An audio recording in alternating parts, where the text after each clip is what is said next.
بسم اللہ الرحمن الرحیم۔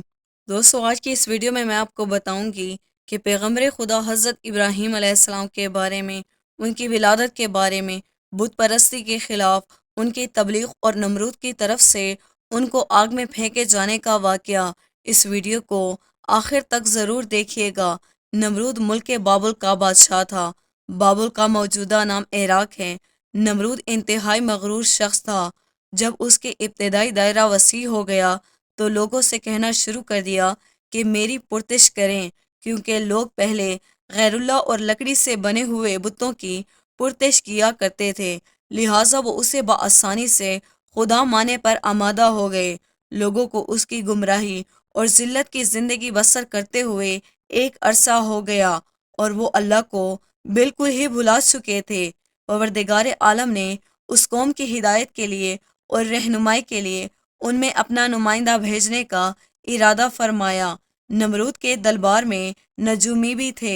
ایک نجومی دربار میں ایک خاص مقام رکھتا تھا۔ وہ نمرود کے بڑے منتقل تھا۔ ایک دن اس نے نمرود سے کہا کہ ایک بات عرض کروں، تو نمرود نے کہا بتاؤ۔ نجومی نے بتایا کہ آپ کی سلطنت میں ایک بچہ پیدا ہونے والا ہے، وہ بت پرستی کو ختم کر دے گا، لوگوں کو اپنے دین کی جانب بلائے گا، آپ کی حکومت ختم کر دے گا۔ یہ سن کر نمرود نے اپنے دربار کے دوسرے نجومیوں کی طرف دیکھا۔ نجومی نے پہلے نجومی کی تعریف کی۔ نمرود یہ سن کر دل ہی دل میں گھبرائے اور پھر غصے میں آ کر حکم دیا کہ عورتوں کو مردوں کو ایک دوسرے سے الگ کر دیا جائے تاکہ ایسا کوئی بچہ وجود میں آنے نہ پائے، اور حکم دیا جو بھی بچہ پیدا ہو اسے قتل کر دیا جائے۔ نمرود کے منہ سے اس حکم کا نکلنا تھا کہ بابل میں پیدا ہونے والے بچے قتل کیے جانے لگے۔ کہتے ہیں کہ نمرود کے حکم پر اس دور کے جلادوں نے 1,00,000 بچے قتل کیے۔ نادان نمرود یہ سمجھتا تھا کہ وہ اللہ کے ارادے کو باندھ سکے گا۔ اس ملک بابل میں ایک خاتون تھی جن کا نام تاریخ نے نونہا بتایا ہے۔ نونہا اس وقت حاملہ تھی، لیکن ان کے حمل کے آثار کو اللہ تعالیٰ نے چھپا دیا۔ جب ان کے بچے کی پیدائش کا وقت آیا تو وہ نمرود کے خوف سے باہر چلی گئی۔ وہ پہاڑ کے ایک غار میں پناہ لے لی اور انہوں نے اپنے بچے کو اس غار میں پیدا کیا، اور پھر بچے کے لیے خدا سے دعا کی کہ اے خدا، میں اپنے جگر کے ٹوٹے کو اس غار میں لٹا کر جا رہی ہوں، ان ظالموں سے تو ہی اسے بچانا جو معصوم کے خون کے پیاسے ہیں۔ پھر انہوں نے بچے کو بوسہ دیا اور غار کے تہہ خانے کو پتھروں سے بھر دیا اور واپس شہر کو لوٹ گئی۔ جب دوسرے دن غار میں اپنے بچے کو دیکھنے آئی تو دیکھا کہ ان کا بچہ انگوٹھا چوس رہا ہے۔ اس بچے کے انگوٹھے سے دودھ جاری تھا۔ یہ بچہ کوئی اور نہیں بلکہ حضرت ابراہیم علیہ السلام تھے۔ اللہ رب العزت نے حضرت ابراہیم علیہ السلام کے انگوٹھے میں دودھ پیدا کر دیا تھا، اور یوں حضرت ابراہیم علیہ السلام کو غذا پہنچ رہی تھی۔ اس غذا سے حضرت ابراہیم علیہ السلام اتنے بڑھتے تھے کہ جہاں بچہ عام مہینے میں بڑھتا ہے۔ آپ علیہ السلام کی ماں روز دیکھنے کے لیے غار میں آتی، اور جب آپ علیہ السلام 2 سال کے ہو گئے تو وہ باتیں کرنے لگے، اور جب آپ کی عمر 7 سال کو پہنچی تو آپ کی والدہ بڑی بڑی باتیں اور اخلاق سکھانے لگی، کمزوروں کی مدد کرنے اور اللہ رب العزت کے گزرے ہوئے پیغمبروں کے واقعات سنایا کرتی۔ مگر انہیں کیا معلوم تھا کہ وہ جس کی تعلیم اور تربیت میں لگی ہوئی ہے وہ خود ہی ایک پیغمبر ہے۔ آپ علیہ السلام نے اپنی زندگی کے 13 سال اسی غار میں گزارے۔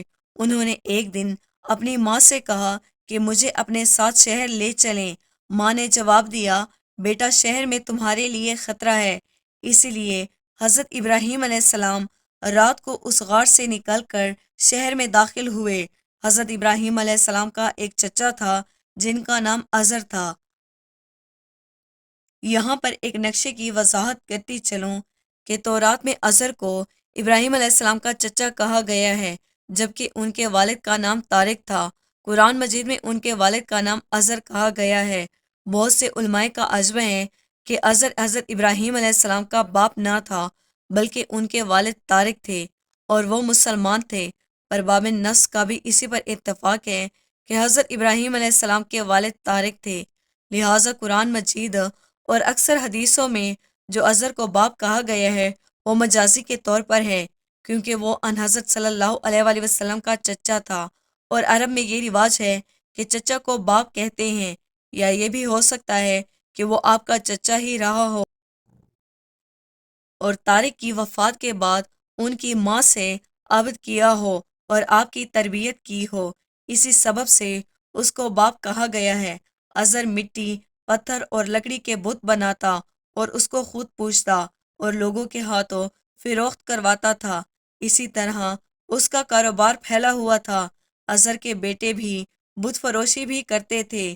جب حضرت ابراہیم علیہ السلام غار سے نکل کر گھر میں گئے اور اپنے چچا ازر کے پاس پہنچے تو ازر نے حضرت ابراہیم علیہ السلام کو اپنے بیٹوں کے ساتھ بت بیچنے کے لیے بھیجا۔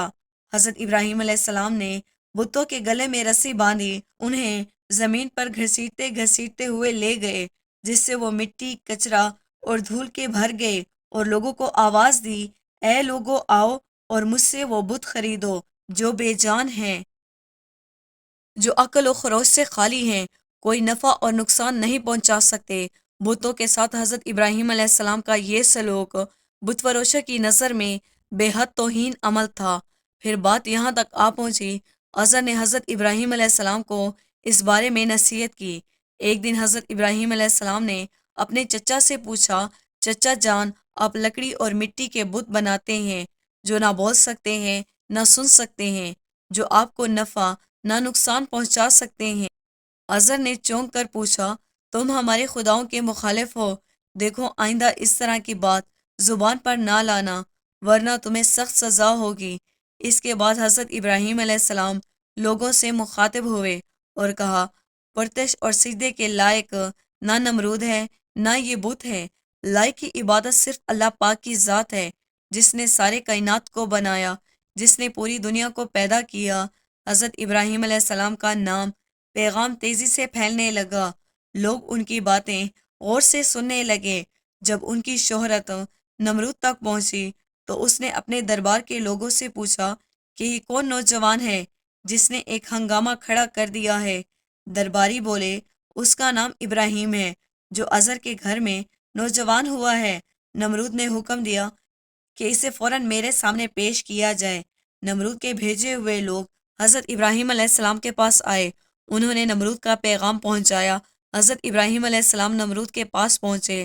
نمرود نے پوچھا، نوجوان، تم جس خدا کی بات کرتے ہو وہ کون ہے؟ حضرت ابراہیم علیہ السلام نے جواب دیا، میرا خدا وہ ہے جو لوگوں کو زندگی اور موت دینے کی قدرت رکھتا ہے۔ نمرود نے کہا، یہ تو میں بھی کر سکتا ہوں۔ اس نے ایک ایسے مجرم کو آزاد کر دیا جسے موت کی سزا کا حکم سنایا جا چکا تھا، اور ایسے آدمی کو پھانسی کی سزا دے دی جس کا کوئی جرم نہیں تھا۔ پھر کہنے لگا، اب بولو، میرے خدا ہونے میں تمہیں کیا شک ہے؟ میں بھی تو جس کو چاہوں زندگی بخش دوں اور جس کو چاہوں موت بخش دوں۔ حضرت ابراہیم علیہ السلام نے فرمایا، اگر تو سچا ہے تو جس کو قتل کیا ہے اس کو زندہ کر کے دکھا۔ پھر فرمایا، میرا خدا سورج کو مشرق سے نکالتا ہے اور مغرب میں غروب کرتا ہے، تو اسے مغرب سے نکال کر دکھا۔ نمرود سے اس سوال کا جواب نہ بن سکا اور وہ شرمندہ ہو گیا۔ اس وقت حضرت ابراہیم علیہ السلام کی والدہ نے نمرود سے کہا، بادشاہ سلامت، مجھے اجازت دے کہ میں ابراہیم علیہ السلام کو اپنے ساتھ لے جاؤں، کیونکہ یہ ابھی نہ سمجھ ہے۔ ازر بولا، بادشاہ سلامت، آپ ابراہیم علیہ السلام کو گھر جانے کی اجازت دے دیں، میں اسے آپ کی بتوں کی توہین سے باز رہنے کی ضمانت دیتا ہوں۔ نمرود نے کہا، میں تمہاری خاطر ابراہیم کو معاف کرتا ہوں، لیکن اگر اس نے آئندہ کوئی ہنگامہ کھڑا کیا تو میں اسے زندہ جلا دوں گا۔ ابراہیم علیہ السلام اس واقعے کے بعد اپنے مشن سے باز نہ آئے۔ انہوں نے ایک دن ازر سے کہا، چچا جان، یہ بت کیا ہے؟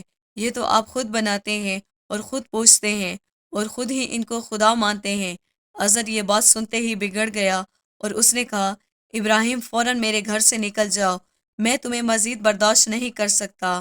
ابراہیم علیہ السلام یہ کہتے ہوئے گھر سے نکلے۔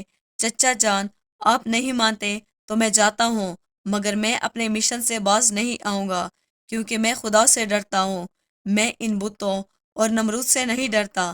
حضرت ابراہیم علیہ السلام نے اپنے چچا کے گھر سے اپنا گھر الگ کر لیا اور چلے گئے، مگر اپنے قول کے مطابق اللہ کی بندگی کرتے رہتے اور بتوں سے انکار کرتے رہتے۔ ملک بابل کے لوگ ہر سال عید منایا کرتے تھے، اس دن خصوصی کام انجام دیا کرتے تھے، چنانچہ وہ لوگ سارا سارا دن شہر سے باہر گزارتے تھے۔ ایک دفعہ جب عید کا دن آیا اور وہ لوگ شہر سے باہر چلے گئے تو حضرت ابراہیم علیہ السلام اس شہر میں آ کے رک گئے۔ جب حضرت ابراہیم علیہ السلام نے دیکھا کہ شہر خالی ہے اور بت خانے میں کوئی محافظ نہیں ہے، حضرت ابراہیم علیہ السلام نے کلہاڑا لیا اور اس عالیشان بت کو دیکھنے لگے جس کو بڑی نفاست کے ساتھ سجایا گیا تھا۔ اس میں مختلف بتوں کو ان کے مطابق ترتیب میں رکھا گیا تھا۔ تب آپ نے ان بتوں کا مذاق اڑانے کے لیے کھانا ان کے آگے رکھا جو آپ ساتھ لے گئے تھے۔ آپ نے ان سے کہا، کیا تم کھانا کھاؤ گے؟ جب بتوں کی طرف سے کوئی جواب نہ ملا تو کہا، تم بولتے کیوں نہیں؟ لیکن اب بھی کوئی جواب نہ ملا۔ اس پر حضرت ابراہیم علیہ السلام نے کلہاڑا اٹھایا اور ایک کنارے سے بتوں کو توڑنا شروع کیا۔ سارے بت چکنا چور کر دیے۔ آخر میں سب سے بڑے بت کے کندھے پر کلہاڑا رکھا اور بت خانے سے چلے گئے۔ جب شہر کے لوگ واپس لوٹے تو اپنے بت خانے میں گئے، وہاں ان کے بتوں کا حشر دیکھا۔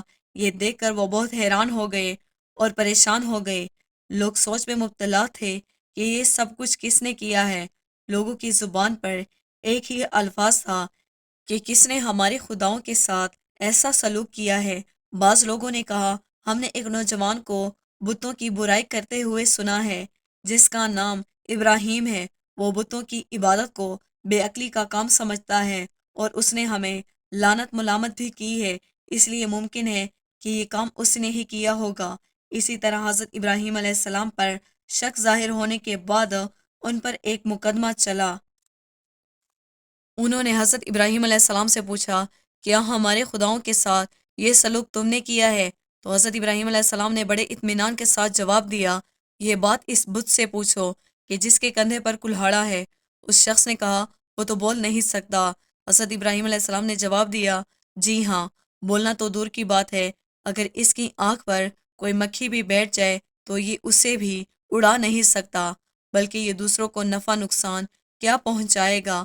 مگر تعجب کی بات یہ ہے کہ تم لوگ پھر بھی اس مجبور لاچار کو خدا مانتے ہو اور اس کو سجدہ کرتے اور اسے پوجتے ہو، بس نہیں کرتے تو اس کی اور اسے پوجتے ہو بس نہیں کرتے ہو تو اس خدا کی عبادت جس نے سارے کائنات کو پیدا کیا، جو ہر چیز پر قدرت رکھتا ہے۔ لوگوں نے حضرت ابراہیم علیہ السلام کی باتیں بڑے غور سے سنی اور سوچنے لگے کہ واقعی ہی نوجوان سچ کہتا ہے، سچ مچ لکڑی، مٹی اور پتھر کی مورتیوں میں کیا طاقت ہے۔ لیکن ایک آدمی کے دل پر آپ علیہ السلام کی باتوں کا ہی الٹا اثر ہوا کہ ہمارے خداؤں کا ستیہ ناش تم نے ہی کیا ہے، اور اگر تمہیں چھوڑ دیا جائے، آج تم نے ہمارے بتوں کو توڑا ہے، کل یہ ہمارا بت خانہ ہی توڑ ڈالو گے، اس لیے تم جیسے انسانوں کو زندہ نہیں چھوڑا جا سکتا۔ تو لوگ اس وقت وہاں موجود تھے تو یہ سب کچھ سن رہے تھے۔ یہ شخص نمرود کا بھیجا ہوا جج تھا۔ لوگ کھڑے اس بات کا انتظار کر رہے تھے کہ دیکھیں نوجوان کے لیے کیا سزا تجویز کی جاتی ہے۔ اس سزا کو سننے کے لیے انہوں نے زیادہ انتظار نہ کرنا پڑا۔ جج بولا، ابراہیم، تمہارے اس جرم کی سزا یہ ہے، تمہیں زندہ جلا دیا جائے گا، تمہاری خاک کو ہوا میں اڑا دی جائے گی۔ ابراہیم علیہ السلام نے کہا، میں تمہارے اس فیصلے سے نہیں ڈرتا، کیونکہ زندگی اور موت کا مالک میرا اللہ ہے۔ میں جو کچھ کہہ رہا ہوں وہ حق ہے، میرا اللہ سن رہا ہے۔ جج نے حضرت ابراہیم علیہ السلام کو جو فیصلہ سنایا، نمرود نے اس فیصلے پر عمل درآمد کرنے کے لیے فوراً تیاری شروع کر دی۔ اس نے اس شہر اور ادھر ادھر شہر کو اعلان کر دیا، ہمارے بتوں کو توڑنے اور ان کی توہین کرنے والے نوجوان کو زندہ جلانے کے لیے سب لوگ ایندھن اکٹھا کریں۔ پھر بت خانے کے پجاریوں نے بھی اعلان کیا، جو لوگ اپنی کسی مراد کو پوری کرنے کے لیے ایندھن جمع کریں گے، ان کی مراد پوری ہوگی۔ اس اعلان کو سن کر لوگوں نے زیادہ سے زیادہ ایندھن جمع کرنا شروع کر دیا۔ ادھر شہر کے تمام لوگوں نے لکڑیوں کو اکٹھا کر دیا۔ ادھر ابراہیم علیہ السلام کو قید کر لیا گیا۔ لوگوں نے لکڑیوں کو اکٹھا کر کے ایک ٹال لگا دیا گیا اور آگ کے شعلے بھڑک اٹھے۔ جب حضرت ابراہیم علیہ السلام کو قید خانے سے نکال کر لایا گیا، جب انہیں اس میدان میں لایا گیا جہاں آگ جلائی گئی تھی، تو آپ علیہ السلام اس آگ کو دیکھ کر ہنس پڑے۔ حضرت ابراہیم علیہ السلام نے اس اونچے مینار کو بھی دیکھا جو میدان سے کچھ دوری پر تعمیر کیا گیا تھا، جس میں ایک خوبصورت کمرہ تھا جہاں نمرود کے ساتھ اس کے وزیر و بشیر ساتھ بیٹھتے تھے۔ کہتے ہیں یہ آگ اس قدر شدید تھی کہ اس کے اوپر سے پرندہ نہیں گزر سکتا تھا۔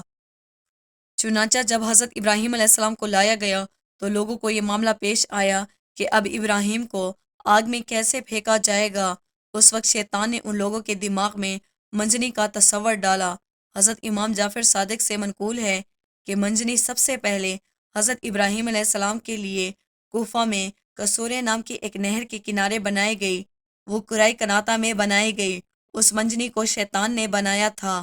چونکہ حضرت ابراہیم علیہ السلام کو منجنی کے ذریعے آگ میں پھینک دیا، اس وقت آسمانوں اور زمینوں سے آواز بلند ہوئی، کائنات کی ہر شے نے ابراہیم علیہ السلام کی امداد کی خواہش کی۔ زمین نے کہا مجھ پر سوائے ابراہیم علیہ السلام کے تیری عبادت کرنے والا اور کوئی نہیں، کیا تو لازمی ہے کہ لوگ اسے جلا دیں؟